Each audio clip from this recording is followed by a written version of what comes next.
नमस्कार, मैं doctor Meenakshi Verma, government senior secondary smart school Feelkhana Patiala में कार्यरत हूँ।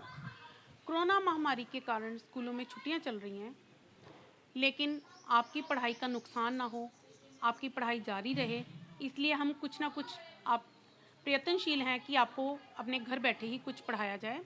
तो इस कड़ी में आज मैं आपके सामने एक कहानी लेकर आ रही हूँ, पंच परमेश्वर, जिसके लेखक हैं मुंशी प्रेमचंद। ऐसे साहित्य और इतिहास में महान विभूतियां कभी कभी ही जन्म लेती हैं,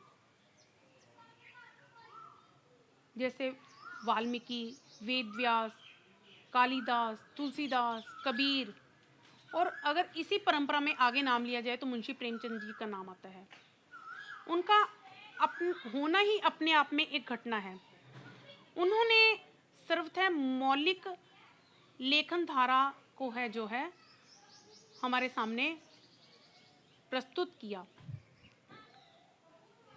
तो मुंशी प्रेमचंद जी के बारे में मैं उनके जीवन पर थोड़ा विस्तार से बताना चाहूँगी। मुंशी प्रेमचंद जी का जन्म लमी गांव में, वाराणसी में, उत्तर प्रदेश में हुआ 31 जुलाई 1880 में। इनका बचपन का नाम, इनके पिता ने इनका नाम धनपत राय नाम रखा और इनके ताऊजी ने इनका नाम नवाब राय रखा। इनके पिता का नाम मुंशी अजायब राय था और इनकी माताजी का नाम आनंदी था। इनका घर का मुख्य व्यवसाय कृषि था, खेती बाड़ी था, लेकिन गरीबी होने के कारण इनके पिता ने डाक खाने में क्लर्की की नौकरी कर ली। गरीबी और किसानी इनको अपने संस्कारों में ही मिली। मुंशी प्रेमचंद जी गरीबी में होने के बावजूद, इतनी गरीबी में होने के बावजूद भी अपने संस्कारों को, अपने आदर्शों को, अपनी ईमानदारी को कभी नहीं भूले। जीवन के उच्च आदर्शों को उन्होंने अपने जीवन में रखा। इन्होंने जब अपना लेखन शुरू किया तो इन्होंने उर्दू से अपना लेखन शुरू किया और वो नवाब राय नाम से लेखन शुरू किया। इनका पहला जो कहानी संग्रह सोजे वतन था वो अंग्रेज़ों ने जब्त कर लिया, क्योंकि उसमें राष्ट्रीयता की भावना थी और उसकी सभी प्रतियां जला दी गई। इसके पश्चात नवाब राय नाम लुप्त हो गया और मुंशी प्रेमचंद नाम से जो है ये लिखने लगे। इन्होंने बहुत सारा साहित्य रचा, विभिन्न विधाओं में जो है ये सिद्धहस्त रहे। इन्होंने कहानी, उपन्यास, निबंध, नाटक में, इन सभी में अपनी रचनाएं जो है प्रस्तुत की और इन्होंने कुछ पत्रिकाओं का संपादन भी किया, जैसे ज़माना, जागरण, मर्यादा, माधुरी, हंस। इन पत्रिकाओं का इन्होंने संपादन भी किया। और इनकी रचनाओं की अगर हम बात करें तो इन्हें उपन्यास सम्राट कहा जाता है, क्योंकि उपन्यास लिखने में जो सिद्धहस्तता इनको मिली वो किसी को नहीं, वैसी नहीं मिली। ये समाज में जो शोषित वर्ग है, जो पीड़ित वर्ग है, जो निर्धन वर्ग है, उनके दुख दर्द, उनके कष्टों को इन्होंने जो है अपनी रचनाओं में लेकर आए।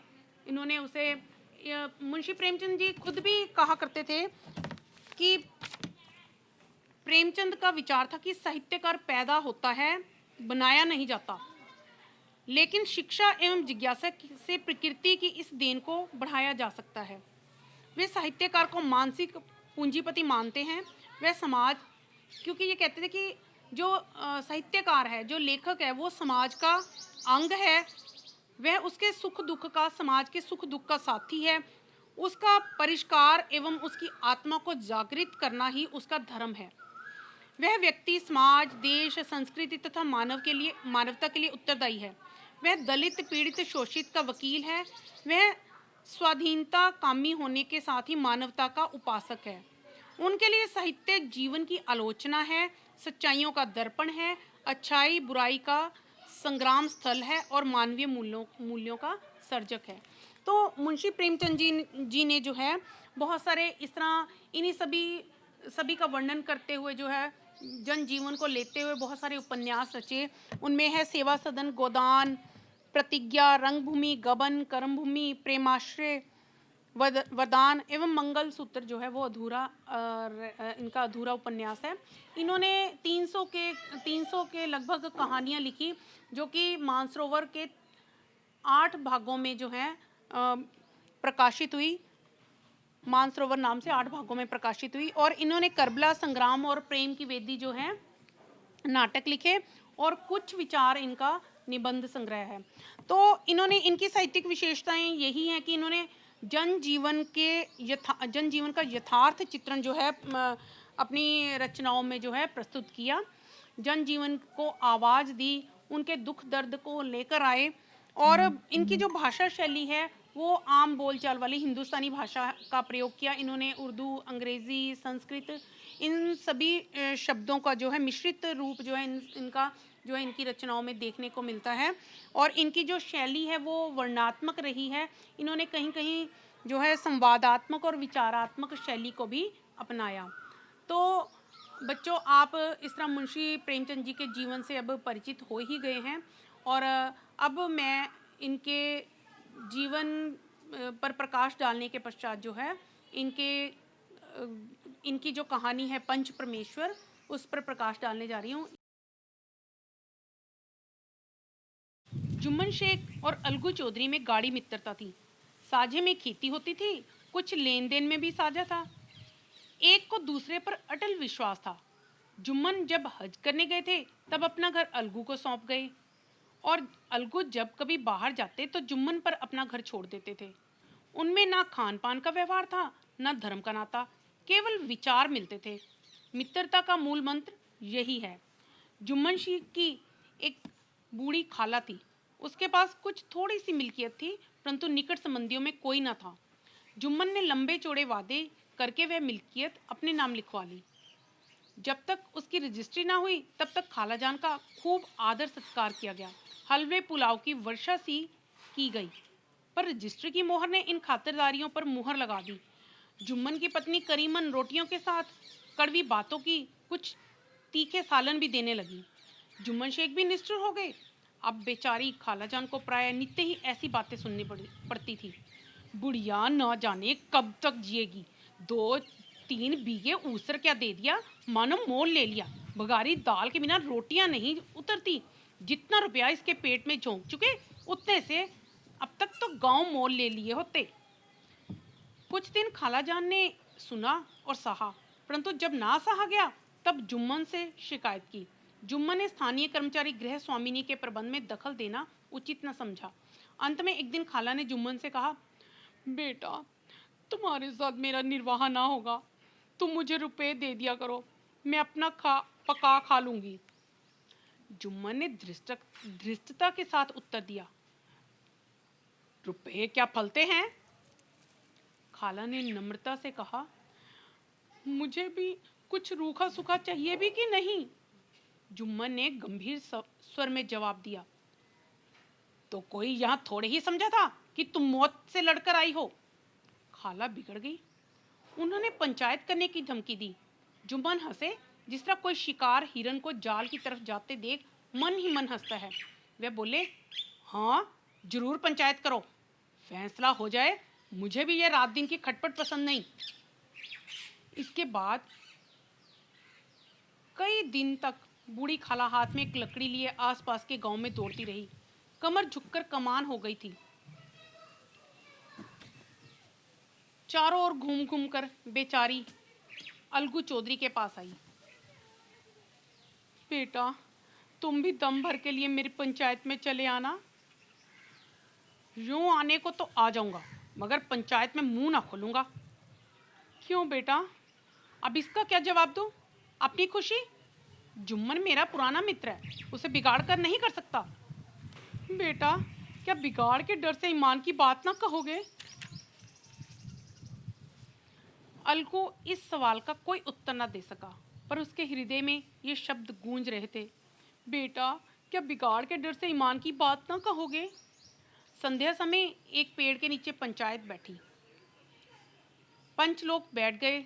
तो बूढ़ी खाला ने उनसे विनती की, पंचो, आज 3 साल हुए मैंने अपनी सारी जायदाद अपने भांजे जुम्मन के नाम लिख दी थी। इसे आप लोग जानते ही होंगे। जुम्मन ने मुझे ताहयात रोटी कपड़ा देना कबूल किया। साल भर तो मैंने इसके साथ रो धोकर काटा, पर अब रात दिन का रोना नहीं सहा जाता। मुझे न पेट की रोटी मिलती है, न तन का कपड़ा। बेकस बेवा हूँ, कचहरी दवा दरबार नहीं कर सकती तुम्हारे सिवा, और किससे अपना दुख सुनाऊं। तुम लोग जो राह निकाल लो, उसी राह पर चलूं। मैं पंचों का हुक्म सिर माथे पर चढ़ाऊंगी। रामधन, जिनके कई असामियों को जुम्मन ने अपने गांव में बसा लिया था, बोले, जुम्मन मियाँ, किसे पंच बदते हो? अभी से इसका निपटारा कर लो, फिर जो कुछ पंच कहेंगे वही मानना पड़ेगा।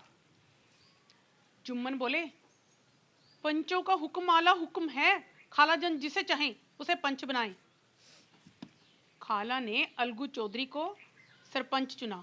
जुम्मन इस बात से बहुत खुश हुआ, क्योंकि उसे विश्वास था कि अलगू उसके पक्ष में फैसला करेगा।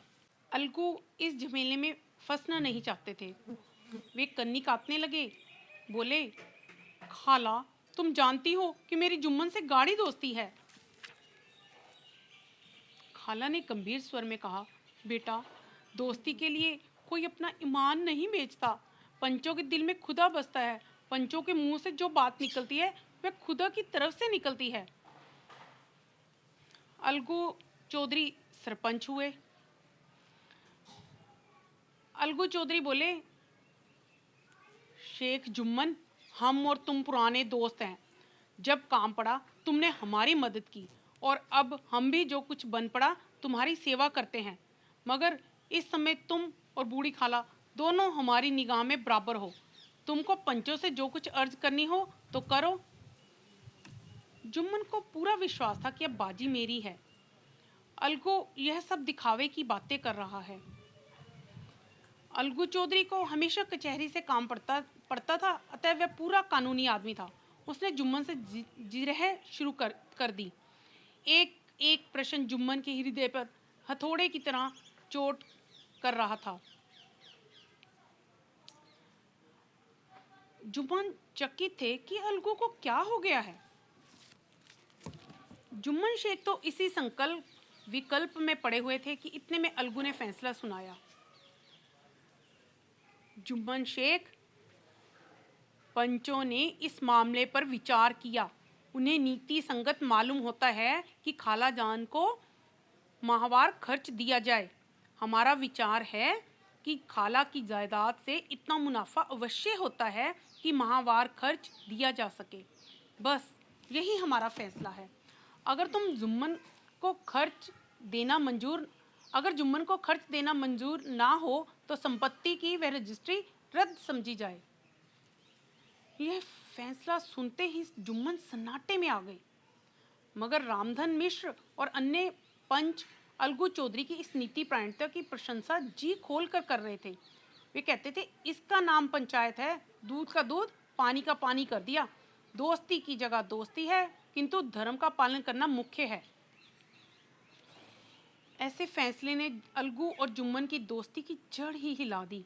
अब वे साथ साथ बात करते नहीं दिखाई देते थे। जुम्मन के चित्त में मित्र की कुटिलता आठों पहर खटा करती थी।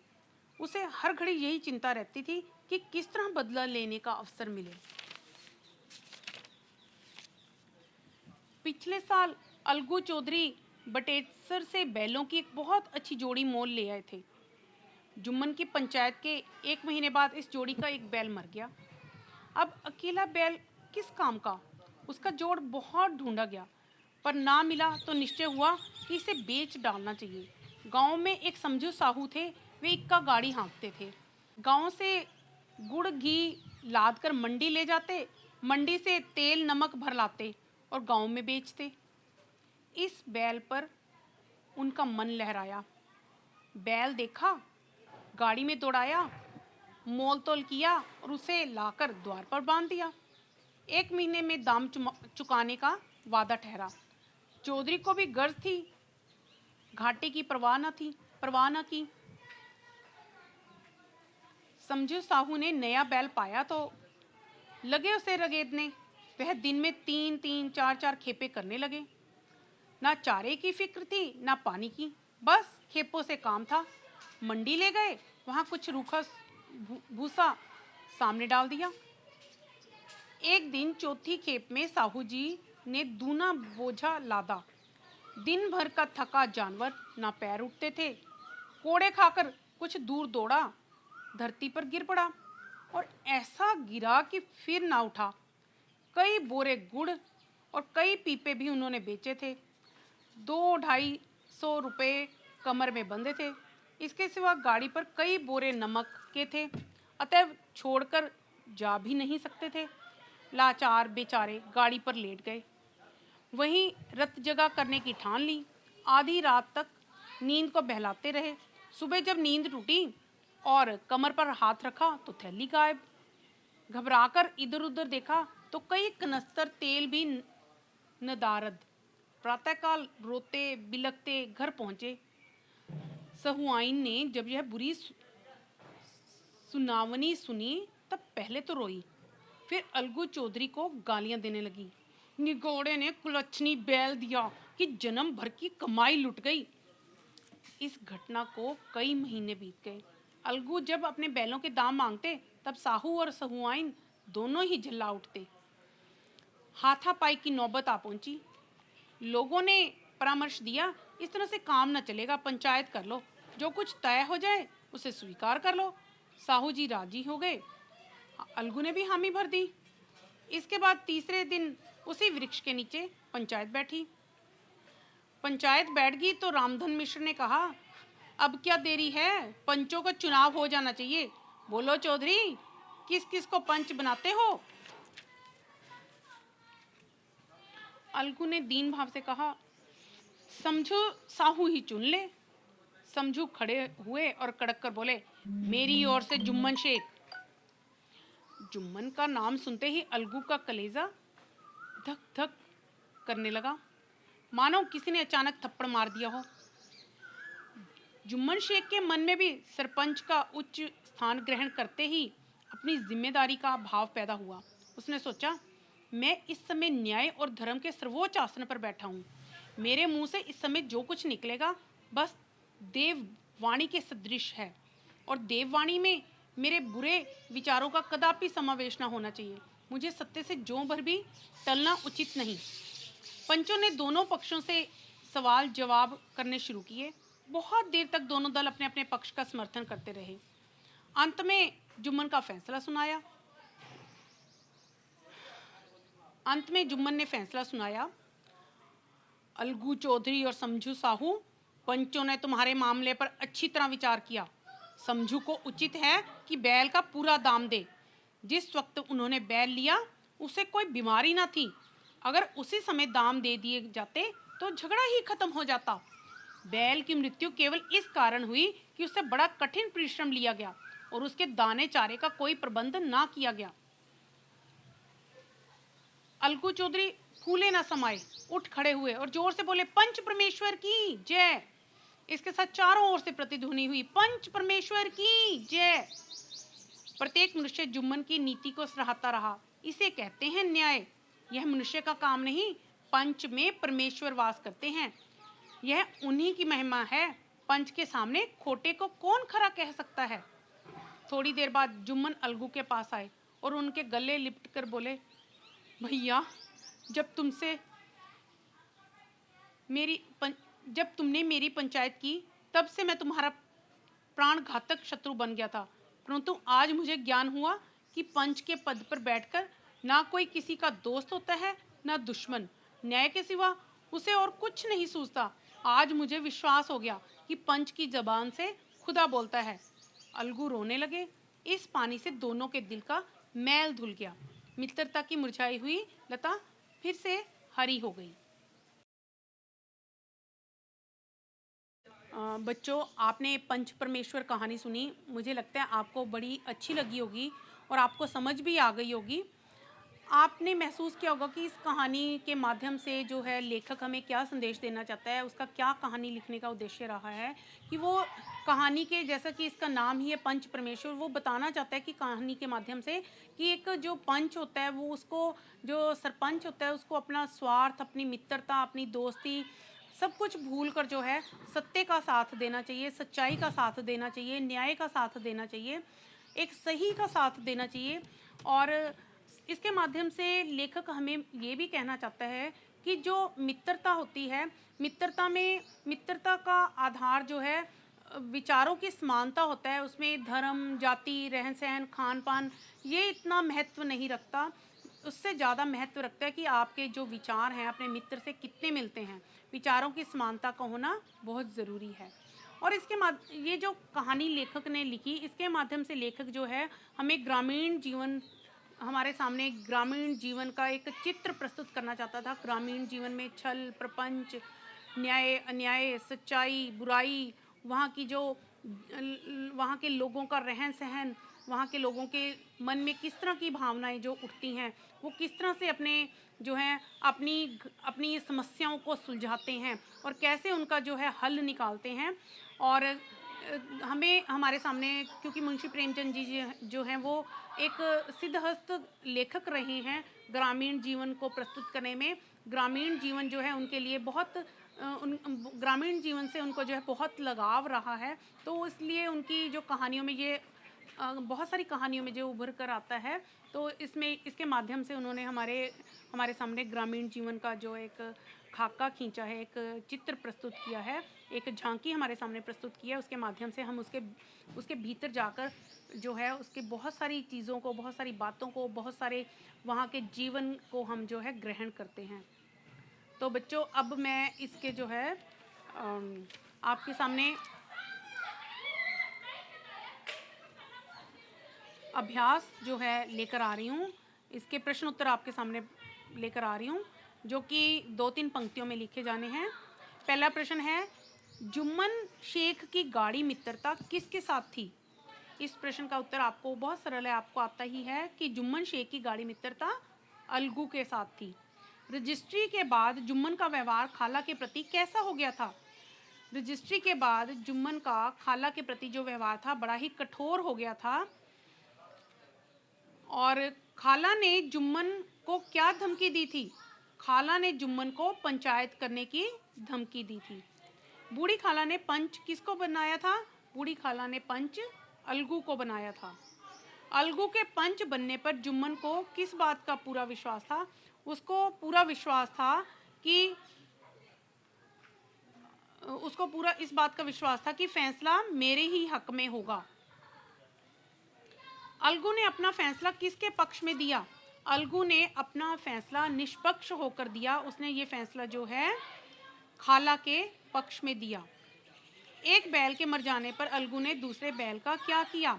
एक बैल के मर जाने पर अलगू ने दूसरे बैल को जो है समझू साहू को बेच दिया। समझू साहू ने बैल का कितना दाम चुकाने का वादा किया? समझू साहू ने बैल का 150 रुपये दाम चुकाने का वादा किया। पंच परमेश्वर की जय जयकार किस लिए हो रही थी? जुम्मन शेख अलगू का शत्रु था, फिर भी जुम्मन ने अलगू के हक में ही फैसला दिया था, उसके हक में ही उसने बात की थी, इसलिए उसकी जय जयकार हो रही थी। बच्चों, आपने 1 नंबर वाले जो है ये 1-2 पंक्तियों वाले प्रश्नों के उत्तर जो हैं कर लिए हैं। बच्चों, जो प्रश्न अब हम करने जा रहे हैं उनके उत्तर आपने 3-4 वाक्यों में देने हैं। जुम्मन और उसकी पत्नी द्वारा खाला की खातिरदारी करने का क्या कारण था? जुम्मन की खाला के पास थोड़ी सी मिल्कियत थी, जुम्मन उसे हथियाना चाहता था, इसलिए उसकी पत्नी करीमन और जुम्मन जो है दोनों खाला की खातिरदारी करते थे, उसका आदर सत्कार करते थे, उसको खाने के लिए हलवा और पुलाव देते थे। और जब ज़मीन की रजिस्ट्री जुम्मन के नाम होगी तो उसने खाला की जो है खातिरदारी करनी बंद कर दी। उसकी पत्नी करीमन खाने के साथ जो है उसे कड़वी बातें भी सुनाने लगी और जुम्मन भी उसके प्रति निष्ठुर हो गया। बूढ़ी खाला ने पंचों से क्या विनती की? बूढ़ी खाला ने पंचों से विनती की कि 3 साल हुए मैंने अपनी ज़मीन अपने भांजे जुम्मन के नाम लगा दी थी और इसने भी मुझे ताउम्र रोटी कपड़ा देना कबूल किया था, लेकिन 1 साल तो मैंने रो धोकर इसके साथ गुजार लिया। अब मैं दिन रात और इसके साथ गुजारा नहीं कर सकती। मुझे ना इससे पेट की रोटी मिलती है और ना ही तन के लिए कपड़ा मिलता है, और मैं बेवा बेकस हूँ। मैं कचहरी भी नहीं जा सकती, और मैं केवल अपना दुख किसी और को नहीं सुना सकती। मैं आपको ही अपना दुख सुना रही हूँ, और आप ही कोई रास्ता निकालिए, और जो भी आपका फैसला होगा वो मेरे सिर माथे पर होगा। अलगू ने पंच बनने के झमेले से बचने के लिए बूढ़ी खाला से क्या कहा? अलगू ने पंच बनने के झमेले से बूढ़ी खाला से कहा कि मेरी जुम्मन शेख के साथ गाढ़ी मित्रता है। तो बूढ़ी खाला ने उसे कहा कि दोस्ती के लिए कोई अपना ईमान नहीं बेचता, और पंचों के दिल में तो खुदा बसता है। पंचों के मुंह से जो भी बात निकलती है वो खुदा की तरफ से ही होती है। तो इस बात को सुनने के बाद जो है अलगू पंच बन गया। और अलगू चौधरी ने अपना क्या फैसला सुनाया? अलगू चौधरी ने अपना फैसला सुनाते हुए कहा कि पंचों की जुम्मन को कहा कि सभी पंचों की यही राय है कि खाला को जो है माहवार खर्च दिया जाए, क्योंकि उसकी ज़मीन से इतना मुनाफा तो अवश्य हो ही जाता है कि उसे माहवार खर्च दिया जा सके।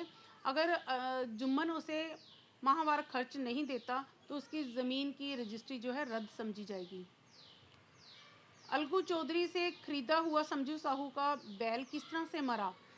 जब अलगू चौधरी ने अपना बैल समझू साहू को बेच दिया तो समझू साहू ने उस बैल से जो है बहुत ज़्यादा काम करवाना शुरू कर दिया, उसे बहुत ज़्यादा परिश्रम करवाना शुरू कर दिया। 3-3, 4-4 बार वह उसे खेप करने लगा, उसे मंडी में जो है बोझ लाद कर उस पर ले जाने लगा, और उसके चारे और पानी का भी कोई प्रबंध नहीं करता था। केवल मंडी में जाकर रूखा जो है भूसा उसे डाल देता था। एक बार चौथी बार वह खेप करने लगा, उस पर दुगना बोझ लाद कर उसे मंडी ले जाने लगा, तो उस जानवर के जो है बैल के पैर नहीं उठ रहे थे, तो कोड़े खाने के पश्चात वो थोड़ी दूर आगे जाकर जो है वो गिर पड़ा और फिर नहीं उठ पाया। सरपंच बनने पर भी जुम्मन शेख अपना बदला क्यों नहीं ले सका? सरपंच बनने पर भी जुम्मन शेख अपना बदला इसलिए नहीं ले सका क्योंकि जब वो सरपंच बना तो उसे अपनी एक जिम्मेदारी का एहसास हो गया कि न्याय और धर्म के उच्च पद पर आसीन होकर उसने सोचा कि मेरे मुंह से जो भी निकलेगा वो देववाणी के सदृश होगा, और देववाणी के साथ मैं अपने बुरे विचारों का समावेश नहीं होने दूंगा, और जो भी मैं फैसला करूंगा वो न्याय संगत होगा और सत्य पर आधारित होगा। इसलिए वो अपना बदला नहीं ले सका। जुम्मन ने क्या फैसला सुनाया? जुम्मन ने जो है अपना फैसला सुनाते हुए कहा कि समझू साहू ने जब बैल लिया था तब बैल जो है वो बीमार नहीं था, और अगर इसने समझू साहू ने उसी समय दाम चुका दिया होता तो शायद ये झगड़ा होता ही ना। और समझू साहू ने जो है बैल से बहुत ज़्यादा परिश्रम करवाया, उसके चारे और पानी की व्यवस्था नहीं की, इसलिए जो है बैल जो है वो जल्दी बैल मर गया। तो इस तरह बच्चों आप सुन रहे हो कि अगला प्रश्न है, मित्रता की मुरझाई हुई लता फिर हरी होगी, इस कथन का क्या अभिप्राय है?